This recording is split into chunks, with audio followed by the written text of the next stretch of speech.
Ibu, bagaimana kabarnya? Selamat pagi Bapak, Alhamdulillah hari ini baik sekali.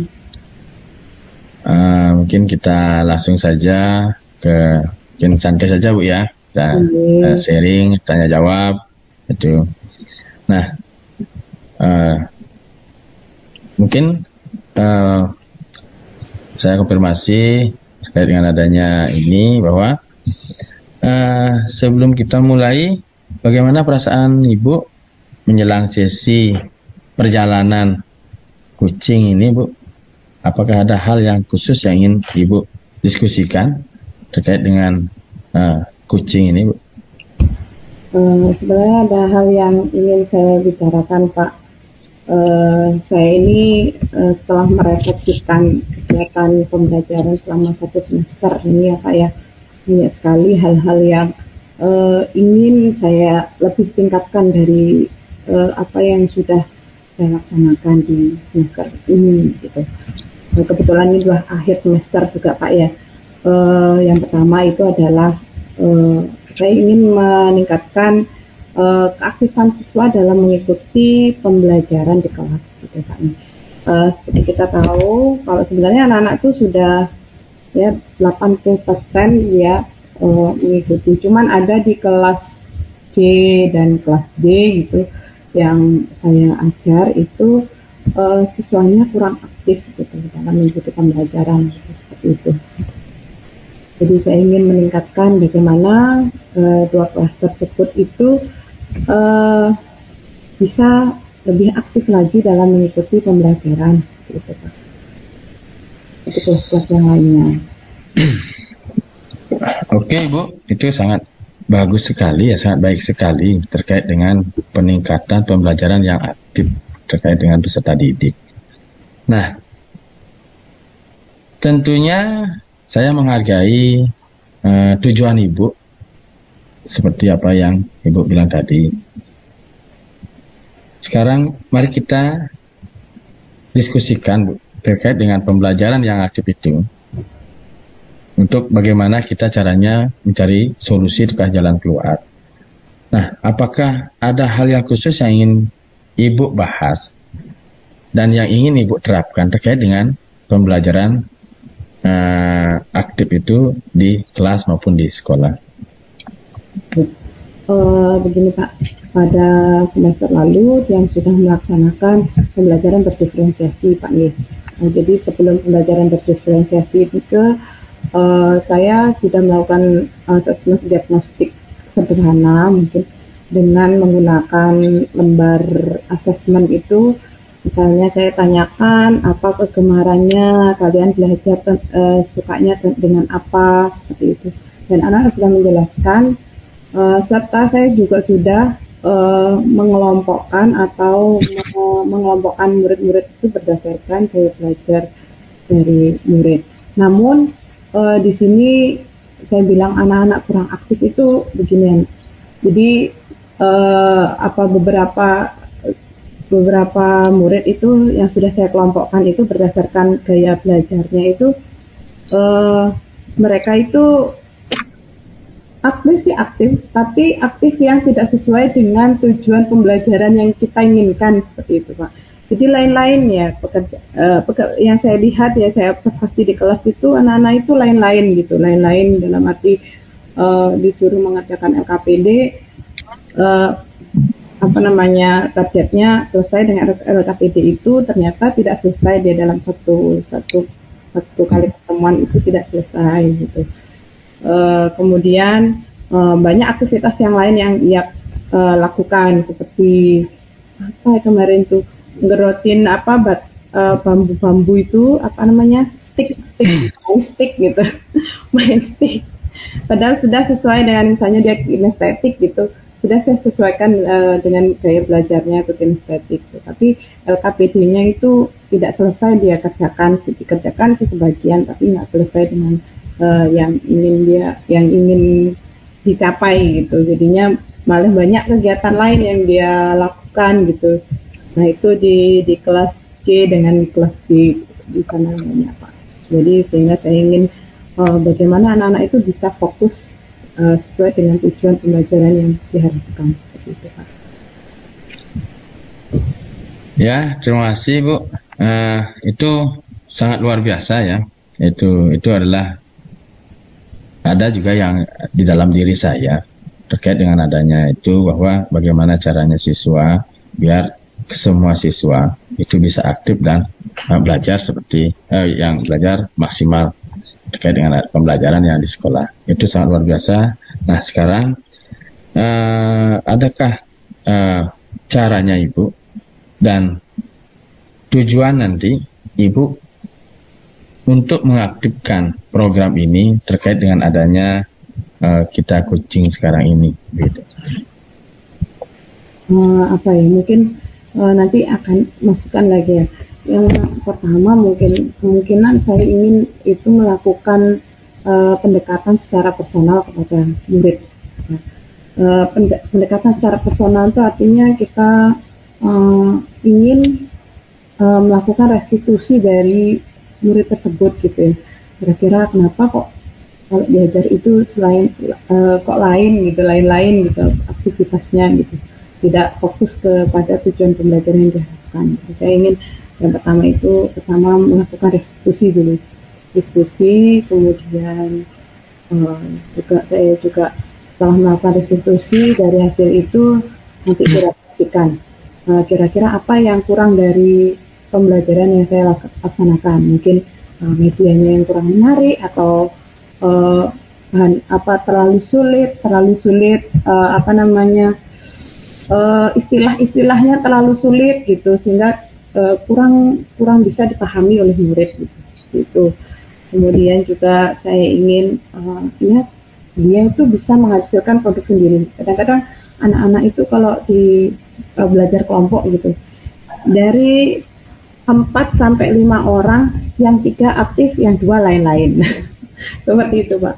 Berarti saya mau yang 2 ini antara misalnya ada 5 orang dalam satu kelompok, semuanya membuat produk sendiri-sendiri gitu, sehingga tidak ada alasan anak-anak tidak melakukan pembelajaran gitu, tidak menggantungkan diri dengan kepada kelompoknya atau pada anggota kelompok yang lain, seperti itu. Mungkin seperti itu. Terus kita juga harus melakukan pemantauan dalam saat proses pembelajaran, seperti itu. Mungkin ada masukan, mungkin yang lain yang bisa saya adopsi untuk dibawa ke kelas gitu. Baik Bu, itu mungkin penerapan yang nantinya dan cara mungkin ya yang Ibu terapkan itu, yang pertama tadi Ibu bilang bahwa akan melakukan pendekatan, yaitu personal dengan penerapan restitusi, yang dimana nantinya peserta didik itu mampu dan bisa mengikuti pembelajaran dengan aktif dan efektif, sehingga pembelajaran yang Ibu ajarkan di dalam kelas maupun di sekolah itu bisa berjalan dengan baik. Mungkin itu sangat luar biasa Bu ya. Mungkin yang kedua itu adalah suatu pemantapan dalam pembelajaran itu, yang dimana itu Ibu akan koordinasi terkait apa yang disampaikan, mungkin adakah kurang nyaman, ataukah kurang efektif, ataukah kurang bagaimana terkait dengan pembelajaran yang Ibu berikan. Nah, kita melakukan pendekatan itu sangat luar biasa sekali, dan mudah-mudahan ke depan itu bisa berjalan dengan baik. Nah, dengan adanya pembelajaran seperti itu, dengan caranya yang sudah Ibu akan menjalankan dengan penerapan itu, bahwa apakah akan memberikan suatu keberhasilan yang nantinya itu bisa menjadi pedoman terkait dengan peserta didik?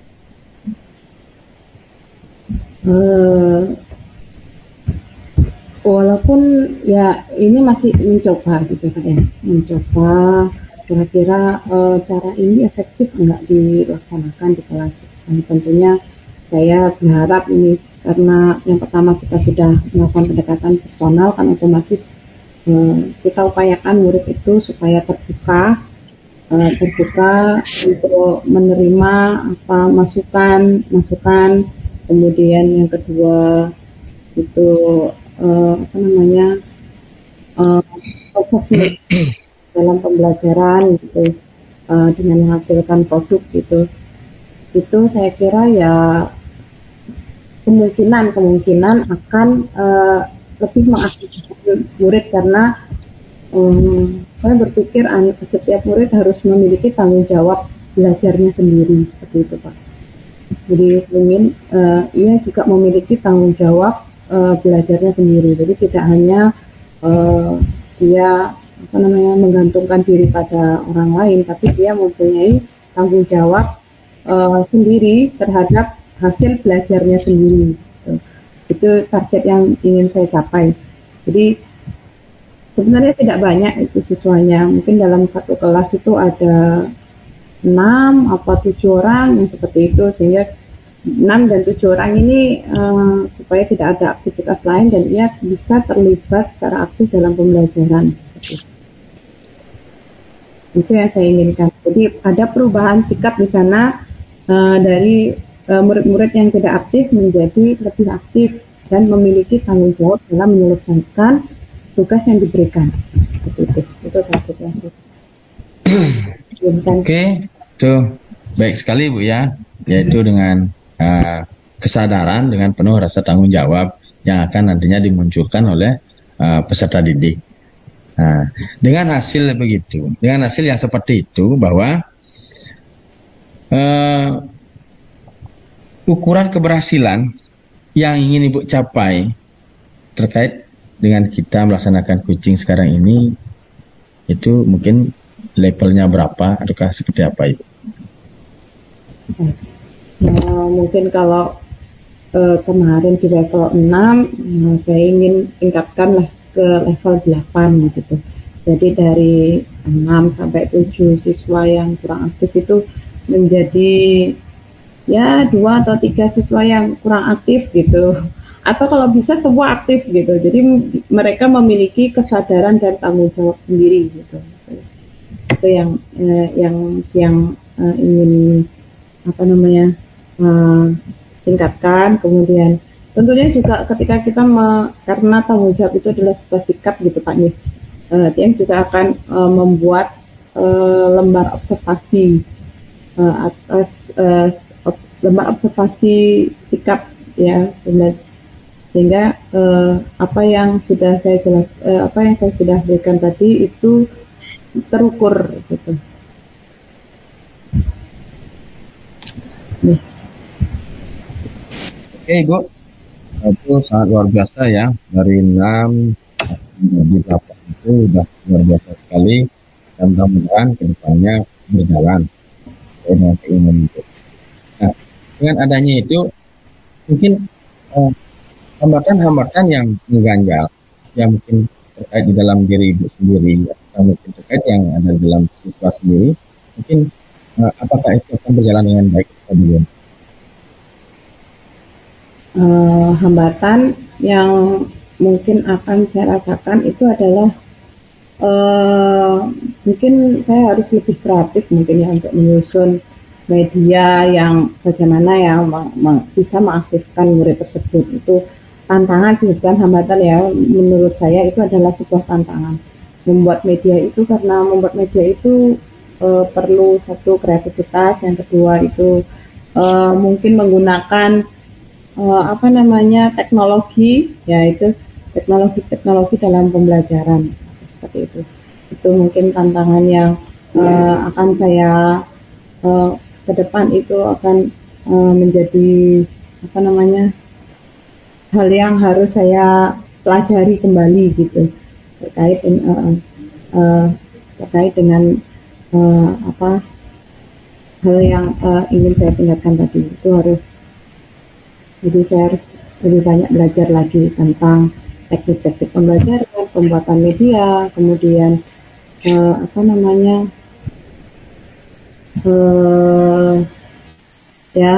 teknologi dalam pembelajaran. Ya, sekarang kan banyak itu ya yang baru dikembangkan, itu tentang teknologi AI. Nah, itu bagaimana teknologi itu bisa saya bawa ke kelas sehingga anak-anak bisa juga menggunakan teknologi itu untuk membantu dalam pembelajaran. Oke Bu, Itu sangat luar biasa sekali ya. Itu motivasi Ibu ke depan. Semoga apa yang Ibu nantikan itu bisa berjalan dengan baik. Nah, sekarang bagaimana sih perasaan Ibu yang muncul itu terkait dengan menghadapi situasi tersebut setelah kita melaksanakan coaching ini, dan kapan Ibu terapkan itu dengan sistemnya yang seperti apa nantinya untuk menjadi perubahan lagi ataukah perkembangan lagi yang lebih lanjutnya itu. Yang merasa sangat ini ya dibantu oleh Bapak dalam posisi untuk penguatan, sebagai penguatan hal apa yang perlu saya laksanakan dan merefleksikan apa yang telah saya lakukan selama 1 semester ini. Nah, kapan akan saya lakukan secepatnya, yaitu di awal semester 2 nanti saya akan berusaha untuk menyusun media pembelajaran yang mampu mengaktifkan murid. Terus yang kedua, saya juga akan melakukan pendekatan, belum itu juga akan melakukan pendekatan personal dari siswa, kira-kira apa hambatan dan kendalanya selama mengikuti pembelajaran, serta melakukan restitusi kepada murid tersebut. Oke. Depan nanti. Nah, itu yang penerapan yang ya luar biasa Bu ya. Itu mudah-mudahan keberhasilan dan tujuan nanti terkait dengan Ibu untuk menjalankan pembelajaran yang aktif di kelas itu bisa berjalan dengan baik. Nah, dengan adanya itu perasaan Ibu mungkin ya setelah mungkin nantinya dari yang tadi Ibu bilang itu dari 6 akan menjadi 8 itu. Nah, bila mana nanti itu bisa berjalan dengan baik, nah mungkin ada enggak rasa bangga ataukah rasa bagaimana yang terkait dengan Ibu terhadap pembelajaran di kelas maupun di sekolah terkait dengan peserta didik itu, apakah bagaimana gitu? Kalau saya Pak, saya lebih senang karena pembelajaran itu langsung berimplikasi kepada murid, jadi saya lebih senangnya ketika ada perubahan sikap, perilaku, dan tentunya yang akan dibarengi dengan dari segi pengetahuan murid bertambah gitu. Itu sudah sangat luar biasa bagi saya. Ketika murid tidak bisa menjadi bisa, itu adalah hal yang luar biasa bagi saya. Atau dari murid yang tidak mau belajar akhirnya mau belajar, mau menerima kita dengan baik, itu sudah sangat luar biasa juga saya rasakan seperti itu Pak. Oke, terima kasih Bu. Terkait dengan itu mungkin yang dimana kita sebagai guru bisa membangkitkan itu sangat luar biasa ya, terkait dengan penerapan Ibu yang tadi yang Ibu utarakan itu sangat luar biasa. Nah, dengan itu ada enggak pengembangan lain mungkin yang ingin Ibu terapkan lagi mumpung kita bisa melaksanakan coaching hari ini, ataukah mungkin situasi yang lain lagi, ataukah seperti apa terkait Ibu di sekolah gitu? Mungkin begini ya Pak ya, apa yang saya dapatkan ini, apa yang saya laksanakan itu saya ingin membagikannya kepada rekan-rekan sejawat, terutama rekan-rekan yang ada di satuan pendidikan gitu Pak ya. Jadi saya berharap apa yang saya laksanakan ini mampu mengimbas atau memberikan istilahnya pengalaman nyata agar teman-teman di sekolah juga mengikuti apa yang saya laksanakan seperti itu. Oke, terima kasih Bu. Mungkin ya udah luar biasa. Mungkin dengan adanya kita coaching hari ini, mudah-mudahan ke depan Ibu bisa menjadi lebih baik lagi dan bisa apapun yang menjadi program dan tujuan Ibu ke depan bisa berjalan dengan baik, sehingga pelaksanaan pembelajaran seperti program Ibu itu adalah program aktif yang mengembangkan untuk siswa menjadi aktif lagi bisa berjalan dengan baik. Nah, itulah tujuan kita terhadap peserta didik bahwa bagaimana caranya guru mampu dalam menyukseskan, seperti dibilang oleh Ki Hajar Dewantara, bisa memerdekakan siswa terkait dengan pembelajaran yang kita kembangkan dan nantinya itu bisa dan menjadi motivasi siswa terkait dengan mereka, dengan tujuan mereka ke depan, sehingga generasi penerus itu bisa lebih baik lagi dan bisa berjalan ke depan untuk meraih suatu prestasi dan cita-cita mereka. Mungkin itu, terima kasih Ibu ya. Mungkin kurang lebihnya terkait dengan adanya ini, bila mana ada kata-kata saya mungkin yang kurang berkenan, maka tidak enak didengar, saya mohon maaf. Ibu, bagaimana? Sama Pak, juga mohon maaf jika saya ada hal-hal yang kurang berkenan. Oke, udah luar biasa Ibu. Ya, mari kita ke depannya kita sama-sama saling sharing, saling memberikan pendapat ke solusi terkait dengan adanya pembelajaran yang belum kita tuntaskan di sekolah masing-masing. Terima kasih Ibu. Itu ya kurang lebihnya saya tutup dengan wassalamualaikum warahmatullahi wabarakatuh. Selamat pagi.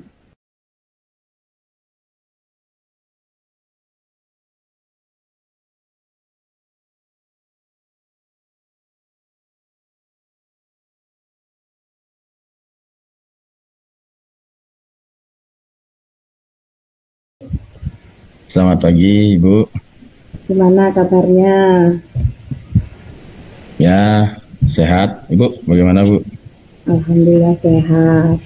Baik, rasanya kemarin ada yang ingin dibicarakan ya Pak De Arya? Oh iya, Bu. Ada beberapa hal kemarin yang ingin saya mau sampaikan ke Ibu, gitu. Dan yang mau saya tanyakan terkait dengan situasi yang ada di sekolah. Bagaimana sih caranya untuk kita sebagai guru itu bisa menerapkan kedisiplinan peserta didik terkait dengan pembelajaran di kelas. Baik, mumpung ada waktu sebentar ya, kita sharing-sharing aja Pak De ya, sambil santai. Oke, Bu. Jadi Pak De Ari tadi ingin meningkatkan kedisiplinan di sekolah nih, kalau yang tangkapnya. Iya, Bu. Karena Tiang lihat pernah Tiang lewat kedisiplinan yang ada peserta didik yang ada di sekolah Ibu itu sangat bagus sekali gitu. Makanya bagaimana sih caranya Ibu terkait dengan penerapan disiplin itu yang ada di sekolah sehingga nantinya saya mampu dan bisa menyesuaikan dan melihat gambaran yang sudah pernah saya lihat di sekolah Ibu. Baik. Dari yang sudah dilakukan di sekolah Bapak, kira-kira sejauh mana ya Pak? Apa masih penerapan disiplin sekolah yang sudah dilakukan di sekolah Bapak? Dari penerapan yang pernah saya lakukan di sekolah bersama dengan beberapa teman-teman dan terkait juga dengan adanya peserta didik itu mungkin tidak sepenuhnya mungkin Bu ya itu peserta didik itu mengerti dan memahami ataukah masih belum paham terkait apa yang menjadi tujuan saya dengan adanya disiplin untuk meningkatkan potensi peserta didik. Nah, yang pertama itu mungkin saya terapkan dengan caranya mencontohkan terhadap peserta didik seperti apa seharusnya kita terkait dengan adanya disiplin. Mungkin begitu, Bu. Ya, ada lagi Pak? Terus yang kedua itu saya menekankan bahwa kedisiplinan itu penting untuk kita semua terkait dengan pembawaan diri, jiwa, yang dimana kita harus tidak lepas dari dunia disiplin itu. Karena bukan hanya di sekolah saja, terkait di rumah dan di masyarakat pun, itu kita tetap membawa dan menjaga kedisiplinan itu. Nah, dengan pemaparan mungkin ya, dengan gambaran, ataukah saya pernah memotivasi peserta didik itu dengan model-model gambaran, ataukah penerapan-penerapan yang pernah saya lihat, begitu.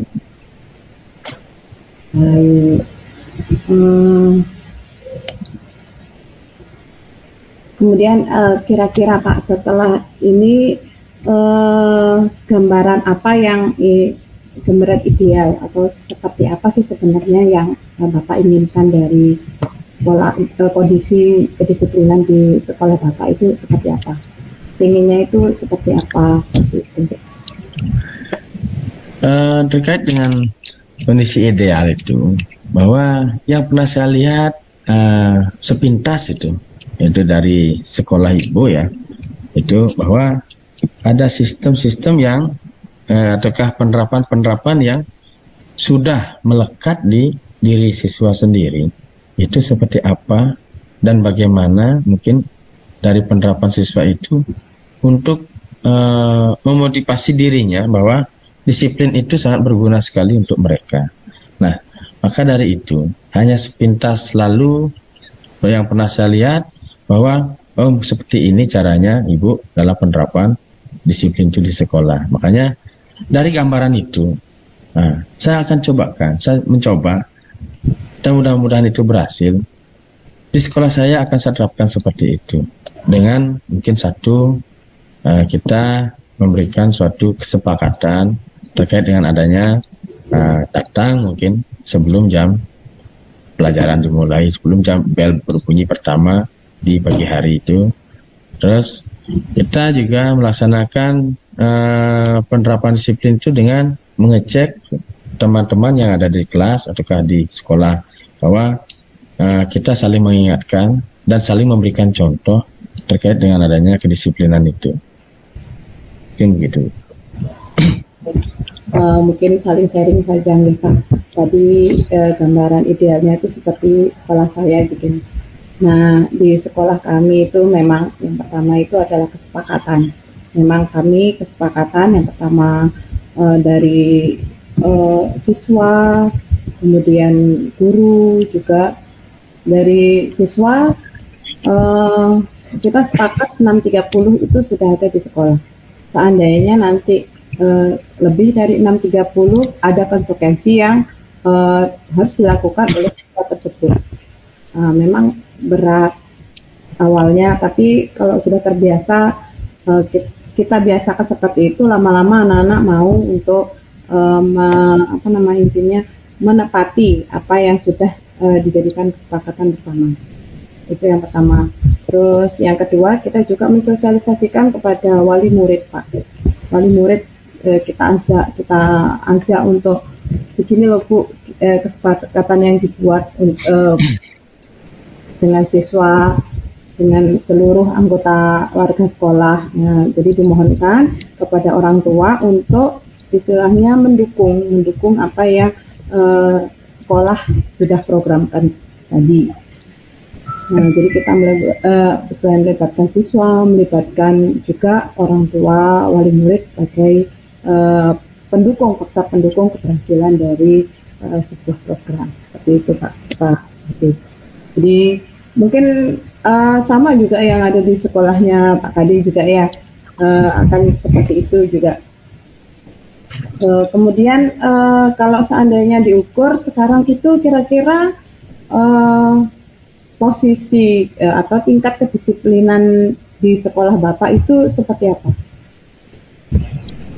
Kalau diukur dari sisi kedisiplinan itu Ibu, itu ya. Kalau misalnya mungkin ya sebelum saya melihat gambaran dan sepintas dari bagaimana kondisi di sekolah Ibu begitu.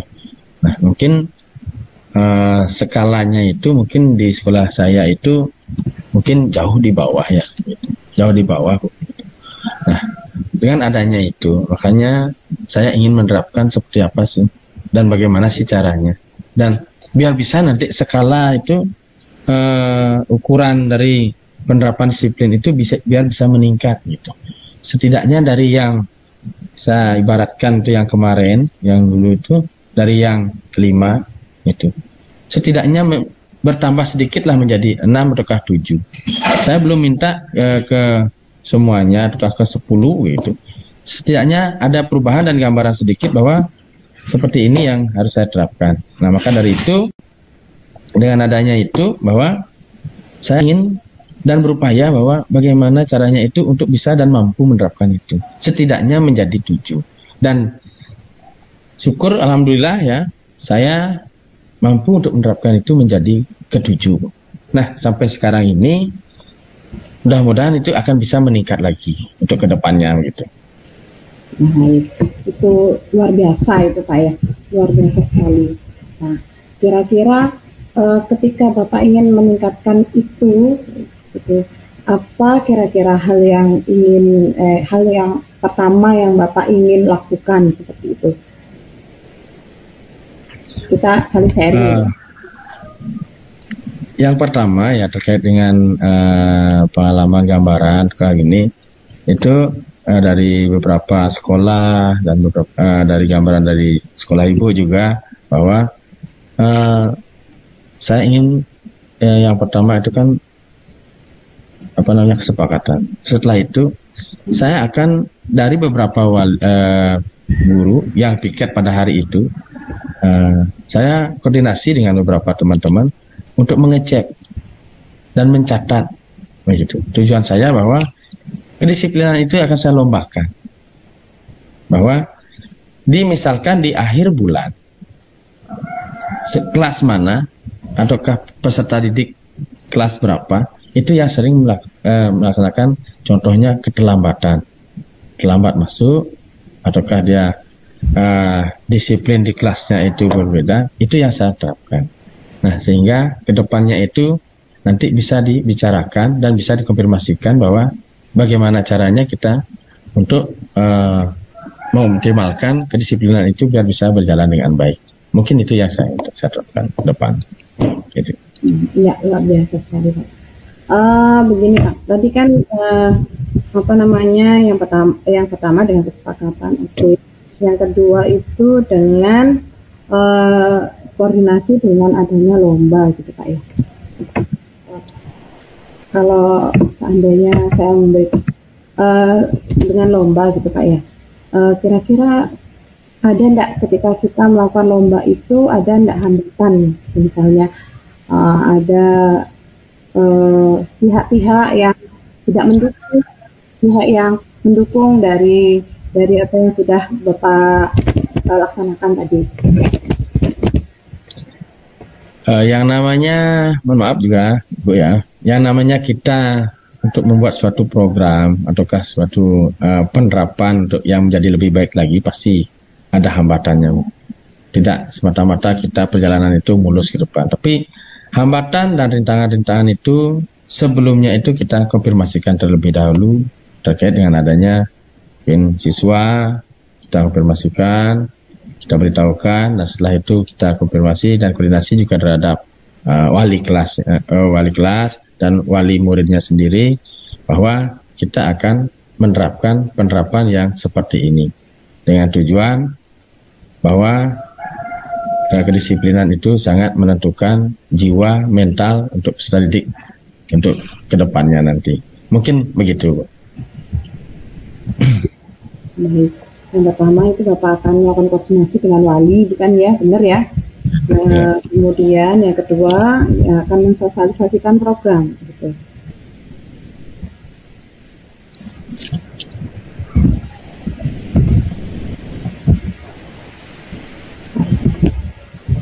Baik. Kapan kira-kira Bapak akan melaksanakannya? Untuk pelaksanaannya itu mungkin segera, Bu, gitu ya. Segera, bahwa semakin cepat semakin baik, karena semakin kita akan menghambat program itu bahwa ada kesuksesan yang tertunda bagi saya, Bu. Kira-kira segeranya itu kapan gitu misalnya bisa dilaksanakan? Dipaskan. Mungkin yang pertama mungkin ya saya akan konfirmasikan terlebih dahulu. Nah setelah itu saya mulai perjalanan itu mungkin ada sekitar lagi 2 hari 3 harian akan saya jalankan itu untuk penerapan yang seperti apa yang ingin saya jalankan terkait dengan adanya kedisiplinan itu. Baik Pak, ini luar biasa sekali. Kalau boleh saya rangkum dari kegiatan kita hari ini, yaitu yang pertama, jadi Bapak ingin meningkatkan disiplin siswa di sekolah, ya, dengan yang pertama langkah yang Bapak tempuh itu adalah yang pertama memberikan contoh atau teladan, yang kedua akan mengkoordinasikan dengan wali kelas, yang ketiga akan melakukan sosialisasi berupa lomba disiplin kelas. Lomba disiplin kelas ini artinya kelas yang disiplin yang tidak terlambat, maka dia yang sedikit keterlambatannya datang ke sekolah, maka ia akan menjadi pemenang dari lomba tersebut, gitu ya Pak ya. Diharapkan lomba ini mampu meningkatkan disiplin, jadi anak-anak lebih termotivasi karena dilombakan, seperti itu Pak, dari yang sudah saya dengar. Nah, bagaimana Bapak kira-kira benar apa yang saya jelaskan tadi hasil dari percakapan kita pagi ini? Sangat betul sekali Bu, gitu. Sangat betul sekali bahwa tujuan saya ingin ke depannya itu adalah seperti itu, apa yang Ibu uraikan tadi, bahwa bagaimana caranya kita semampu dan sebisa saya nanti bersama teman-teman akan penerapannya itu biar bisa berjalan dengan lancar. Baik, terima kasih, luar biasa sekali Pak Ari. Nah, bagaimana kira-kira perasaannya setelah kita melakukan percakapan ini? Apakah percakapan ini ada manfaatnya gitu dari hal yang ingin dikembangkan gitu? Mungkin pertama ya, saya berterima kasih terhadap Ibu yang sudah memotivasi saya dan sudah memberikan gambaran seperti apa yang ingin saya terapkan dan ingin saya kembangkan di sekolah saya itu, sehingga nantinya setidaknya bisa menyamai dan mungkin bisa berjalan lebih lagi terkait adanya yang ada di sekitaran dan sekeliling sekolah saya, bahwa penerapan yang baik itu kita bisa jalankan untuk merubah dan mengembangkan potensi dan peserta didik ke depan. Mungkin itu. Oke, terima kasih. Nah, nanti tentunya setelah penerapan program itu saya juga ingin dengar Pak, ingin dengar bagaimana hasilnya, bagaimana kemajuannya, apakah sudah tercapai target sesuai dengan target yang kira-kira Bapak inginkan, ya, dari posisi 5 ke posisi 7 atau bahkan lebih. Nanti saya tunggu ceritanya nih kita ini. Nanti setelah selesai program itu dilaksanakan, bisa kita ketemu lagi gitu ya di lain waktu untuk membicarakan progres-progres yang sudah dijalankan. Ya, baik Bu. Baik. Nanti saya akan konfirmasi lagi kepada Ibu dan nanti akan saya memperlihatkan bahwa seperti ini hasilnya Bu. Itu apakah sudah berubah ataukah bagaimana? Mungkin begitu. Baik. Terima kasih Pak Kade atas waktunya, kesediaannya untuk berbagi dengan kami. Tentunya akan memberikan pembelajaran bagi kami. Pembelajaran itu juga nantinya bisa kami bagikan kepada rekan-rekan kami di sekolah. Baik, terima kasih Pak. Yang tutup pembicaraan kita siang ini, ya mungkin Bapak ada kegiatan lain nanti setelah ini. Silahkan dilanjutkan. Baik, terima kasih. Iya Bu.